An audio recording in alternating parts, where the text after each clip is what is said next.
Greetings, fellow guardians of forgotten tales. Before he forged an empire of steel and fear, Joseph Stalin was a ghost in the shadows, orchestrating a heist so savage it painted the streets of Tiflis red and bankrolled the birth of Bolshevism. Imagine the sweltering summer air of 1907, thick with the scent of revolution and desperation, as a young firebrand named Iosib Jugashvili, better known as Koba, unleashes hell on a quiet Georgian square, all for a sack of rubles that would echo through history. In this deep dive, we'll unravel the full blood-soaked saga, from clandestine plots in exile to the grenades that shattered lives, and how one audacious crime catapulted a seminary dropout into the annals of tyranny. If you're hooked on the gritty underbelly of history's giants, smash that subscribe button and ring the bell. We've got more hidden horrors coming your way. Picture a boy born in 1878 to a cobbler father and laundress mother in the dusty town of Gori, Georgia, under the iron boot of the Tsarist Empire.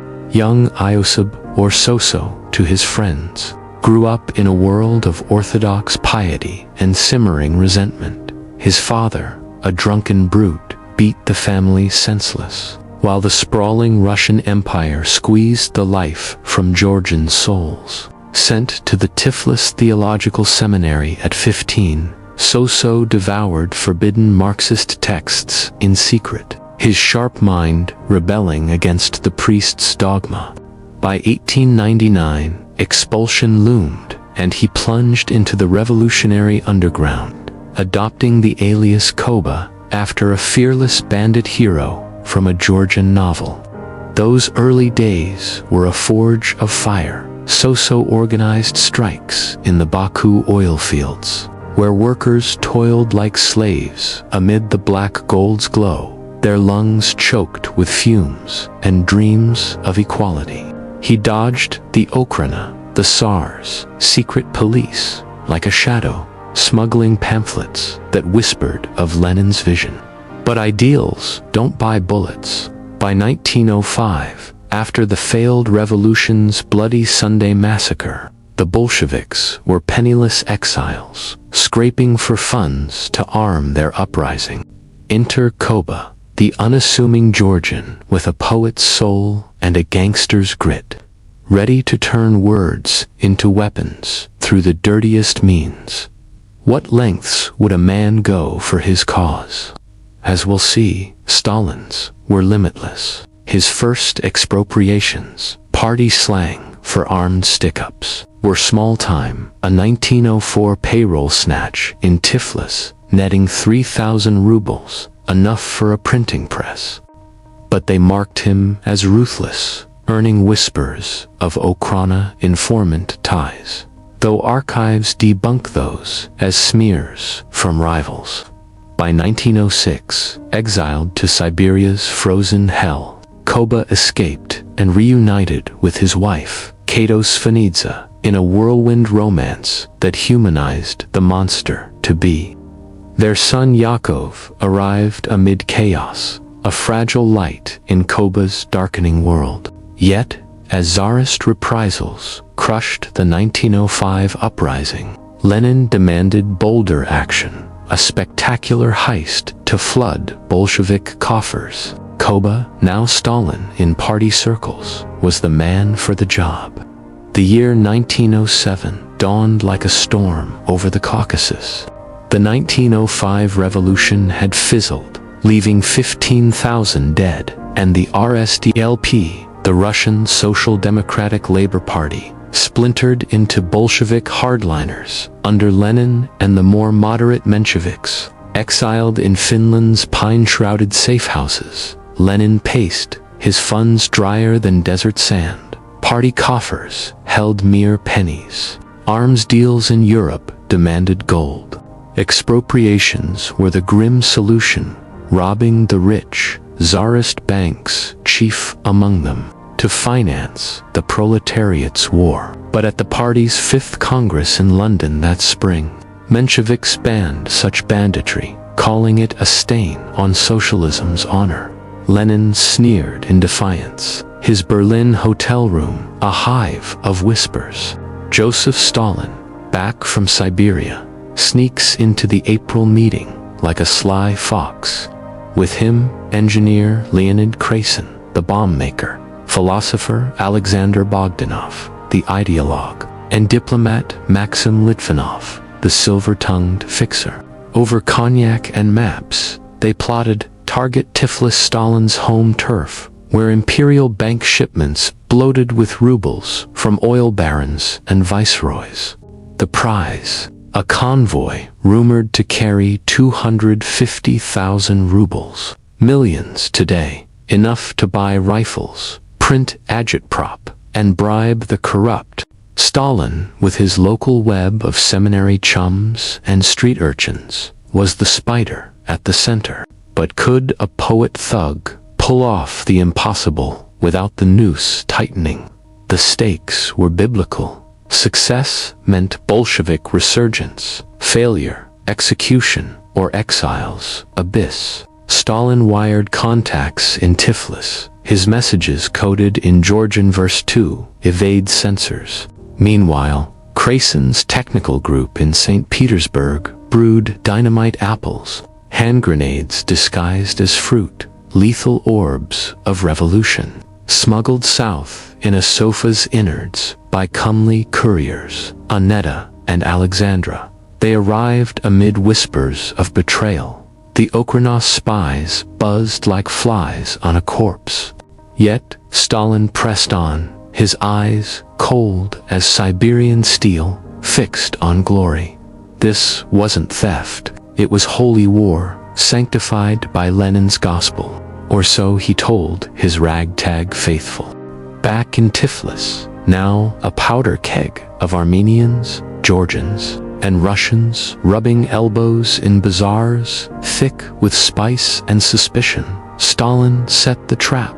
He recruited Jigo Kazradze, a bank clerk with a gambler's weakness, to leak the convoy's schedule, Wednesdays at 10:30 a.m., from post office to state bank, guarded by Cossacks on horseback. Stalin's seminary pal, Voznesensky, at the mail office, confirmed the route through Erivansky Square.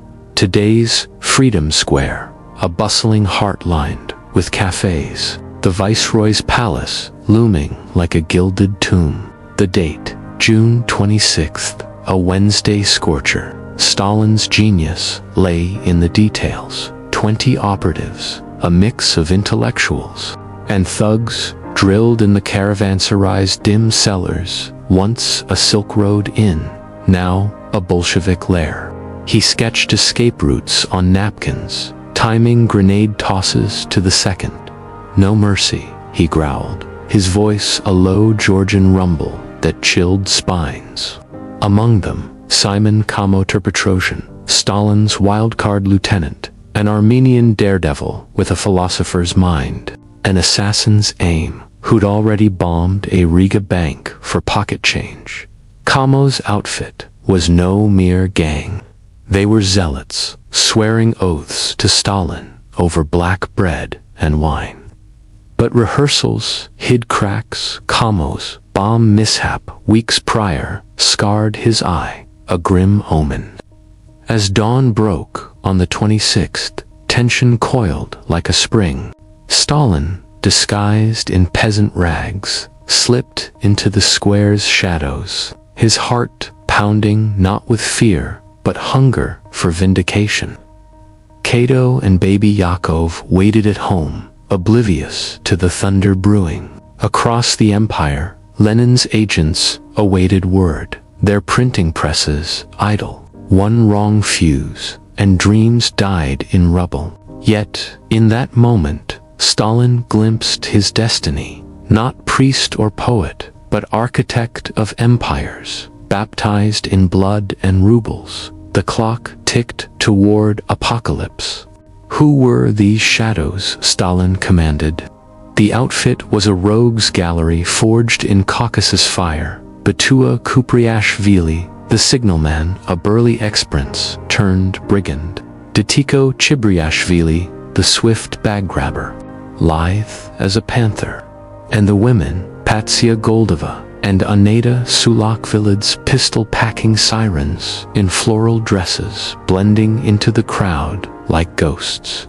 Alexandra Derekvilidze, in her hidden memoirs, recalled the pep talk, Stalin pacing the caravanserai, his words weaving duty and doom. For the party, we are the blade.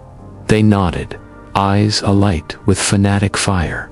Kamo, the linchpin, strutted as a cavalry captain in his Phaeton Nagant revolver, gleaming. A philosopher who debated Hegel before dawn raids. He embodied Stalin's paradox, intellect laced with savagery. The gang's code was iron. Betrayal meant a bullet from Koba himself. Eyewitness David Siderishvili, trapped in a tavern that morning, later wrote of their quiet menace: brigands sipping tea, pistols cocked under tables, eyes on the square. No one suspected the storm. These weren't criminals for coin. They were apostles, convinced their grenades were seeds of utopia. But utopia demands sacrifice. Who'd pay? Stalin wove personal ties like chains, many from gory boyhood scraps, bound by shared beatings from czarist fists. Gregory Yuratadze, a Tiflis Bolshevik, noted in memoirs how Koba's charisma turned paupers into predators, his quiet commands more binding than whips. Yet doubts flickered. Menshevik spies whispered of Okrana leaks, and the square teemed with Gorodovoy, the blue-capped police. As positions locked, hearts raced, the convoy approached. 2 stagecoaches, heavy with 241,000 rubles in crisp bills, Cossacks flanking like wolves. Signal given, newspaper tossed aside. Hell erupted. Weeks prior, betrayal's specter loomed. Okrana files, unearthed in Stanford archives, show agents buzzing since January. A spectacular in the Caucasus, tipped by informants like N and Bolshaya. Stalin's name surfaced, Joseph Davrashui, the alias, but he danced through nets, his paranoia a shield. In Baku, he cashed escape funds. In Tiflis, he drilled contingencies, from rooftop perches to sewer dashes. Bombs, Krasen's masterpieces, arrived intact, their fuses trimmed for precision.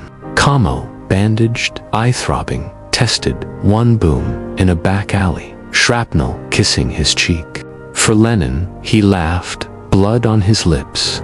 The night before, vigil burned. Stalin penned a coded note to Lenin. Harvest ripe. Cato, sensing shadows, clutched Yakov tighter. Her pleas for caution met with Koba's steely gaze. "This is our dawn," he murmured, kissing her forehead, a rare tenderness soon eclipsed. By morning, the square pulsed, vendors hawking flatbreads, officers yawning on patrol. Unseen, the outfit melted in, girls at tavern doors, boys as lookouts on Golovinsky Prospect. Tension hummed like a live wire. As the post office clock struck 10:25, the stagecoach rumbled out, guards chatting, oblivious. Fate's die was cast.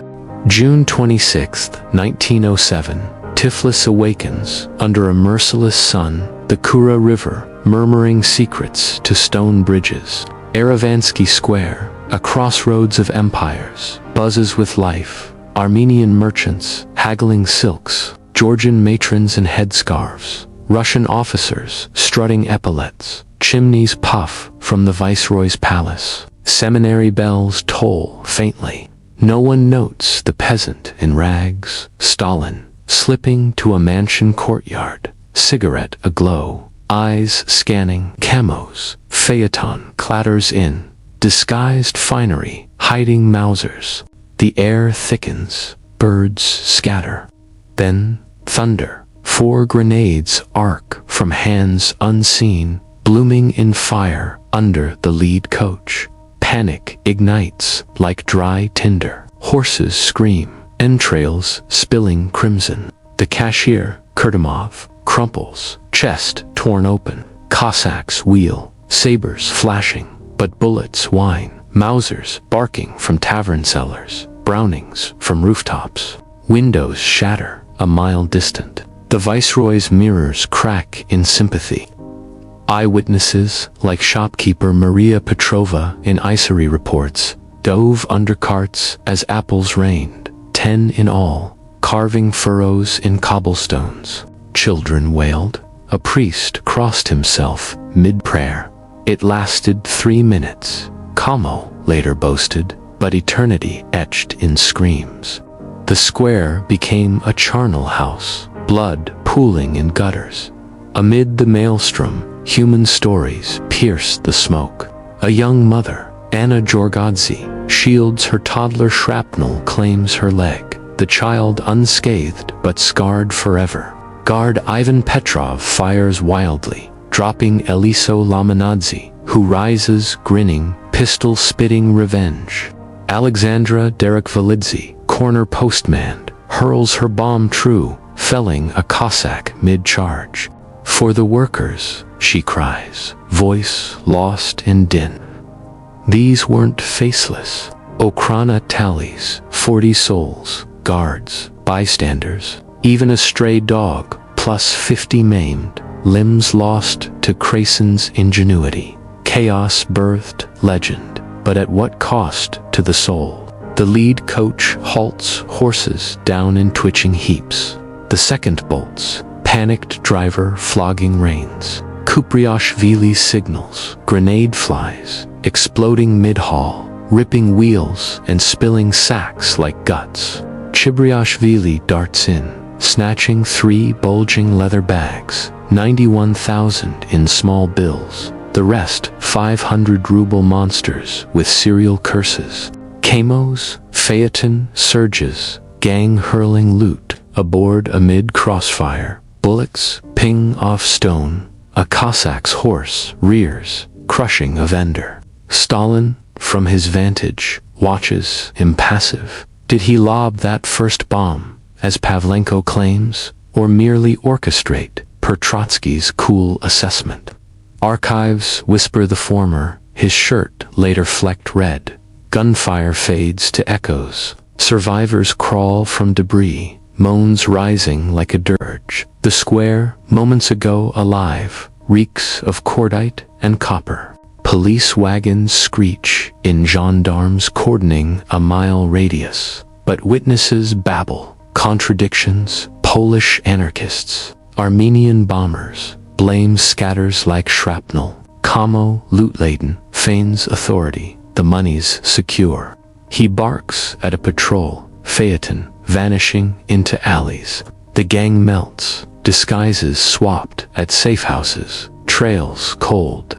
By noon, Tiflis mourns, funeral carts rumble, body parts shrouded. Headlines scream worldwide. New York Times blares bomb, kills many. $170,000 captured. Revolution's price paid in full. In homes nearby, terror lingers. Kato bombs, shaking her windows, gathers Yakov clothes, heart hammering. Stalin returns by dusk, face ashen but triumphant. It is done. They embrace, the thief's hands still warm from powder. Yet victory sours quick. 20,000 rubles lost in the bolt, pocketed by a driver, later hanged. The haul, 241,000, a fortune, but tainted, its weight a chain. As night cloaks the city, Stalin toasts his outfit in the caravanserai. To the dawn we bought with blood, glasses clink, eyes gleam. But dawn brings hunters. Escape was artistry in motion. Kamos, phaeton, weaves bazaars, shedding pursuit in the Armenian quarter's labyrinth. Bags sewn into a mattress at ally Sarab Sardov's home, guarded by urchins. Stalin orchestrates diversions, false trails to Kutaisi, decoy couriers, flashing rubles. By evening, the bulk hides in Tiflis Observatory's attic, stars, indifferent witnesses, memoirs, paint, fevered nights, gang hunkered in cellars, divvying small bills for bribes, burning cereals in hearths. We danced with death, Batua later recalled, voice cracking, but joy mingled with dread. Okrana hounds bayed closer. Stalin, ever the chess master, splits the pot, 20,000 for local cells, the rest for Lenin. He slips to Baku by July's end, pockets heavy, mind racing. En route, he muses on Cato's letters, pleas for normalcy amid wanted posters. The heist catapults him. Tiflis Bolsheviks hail Koba as hero, though Mensheviks spit bandit. Party expulsion looms. But Lenin's praise, our Caucasian treasurer, shields him. Yet whispers grow. Was Stalin the Okranaz man, tipping the raid for cover? Kuhn's archives crush it. Pure Bolshevik zeal. No double game. The chase, just beginning. The rubles journey was a subterranean odyssey. Couriers, disguised priests, merchants' wives, ferry batches north, Baku's oil slums, then Odessa's ports. Stalin coordinates from shadows, his telegrams poetry, veiling peril. In Finland, Kamo delivers first tranche to Lenin, who weeps at the sight. Enough for 200 rifles from Berlin gunsmiths. Koba has saved us, he wires. But large notes haunt, 500 ruble beasts, cereals etched in Okrana ledgers, rejected by Swiss bankers. Panic spreads. Litvinov, in Paris, pushes a mass cash scheme, dozens exchanging simultaneously. It backfires, spectacularly. January 1908. Jitomirsky, a stool pigeon, alerts cops. Litvinov arrested, mid-transaction. Headlines, howl Bolshevik bandits. European Social Democrats recoil. Plekhanov, thundering criminal factionalism. Lenin disavows, finger-jabbing Bogdanov. Remaining loot burns in Finnish stoves or launders through black markets, yielding half value. Stalin, in Baku, grinds teeth, his triumph diluted to ash. Yet, it funds essentials. Iskra, presses, exile rents. The heist, for all its gore, breathes life into Bolshevism's lungs. But at what fracture to the party's soul? Kamo, the heist's mad poet, pays dearest.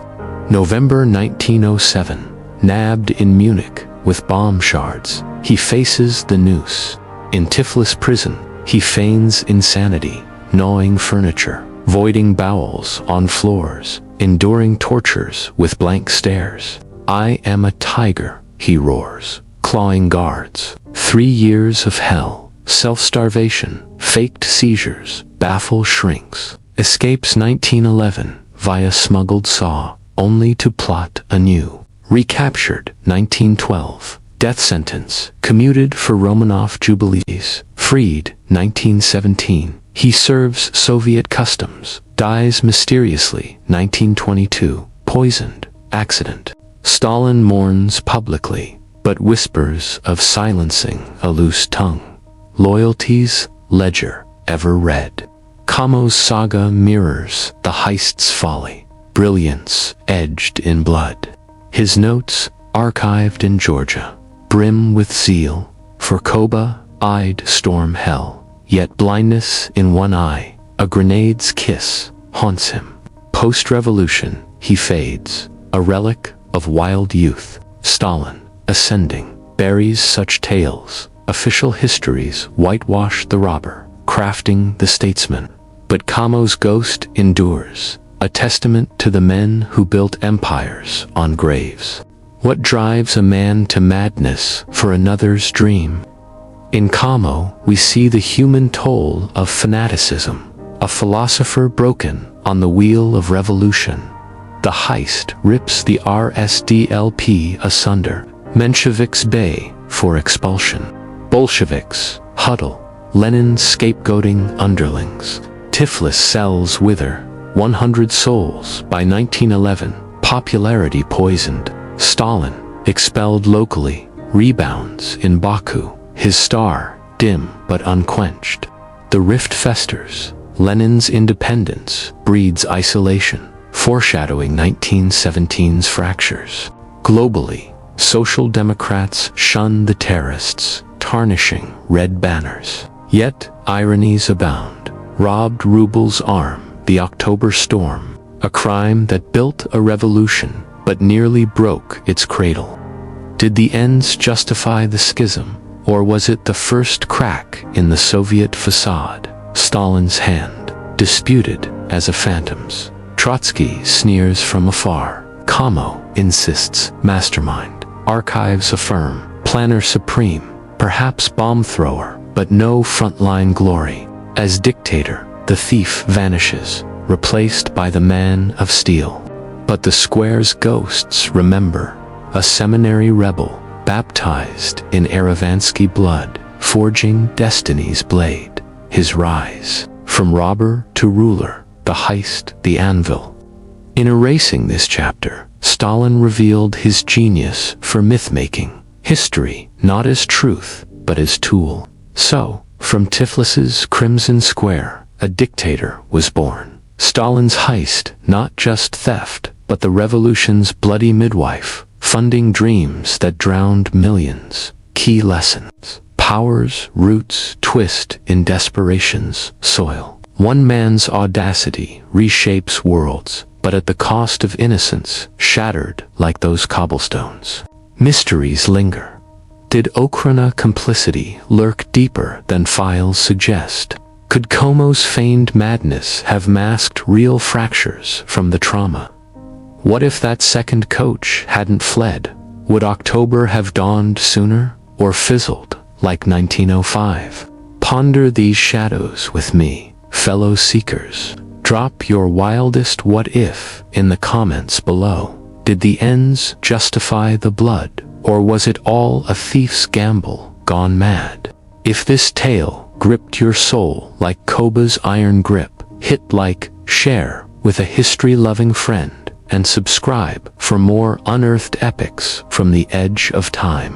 Until next time, keep questioning the past. It shapes our now. Farewell, time's defiant kin.